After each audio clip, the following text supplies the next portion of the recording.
Hi, I'm Steve Anthony. I'm a handyman here in New York City. About sandblasting compressors. Sandblasting is basically a process by which sand or some other abrasive material is fired through an air pressure line at a surface to remove rust, old paint, things such as that. Well, traditionally it's been sand that's been used. Some of the other materials that have been used are glass bead, metal shot, aluminum oxide. There are a number of abrasive materials that can be used in the sandblasting process. For the purposes of this discussion, we'll refer to all of those abrasives as sandblasting.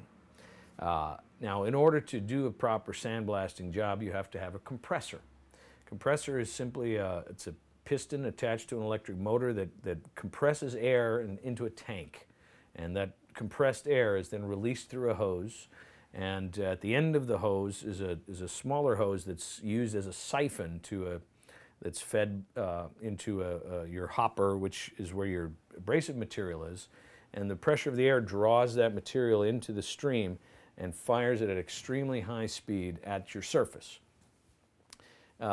Different types of compressors that are used are basically the two main types. There's a dry compressor and a wet compressor. One uses air and the other uses water to carry the abrasive material to the surface that's being blasted. Obviously, you'd want to use your wet sandblaster outside because it's going to make a heck of a mess, and you don't want to. The wife is going to be very angry with you if you get the water all over the rug.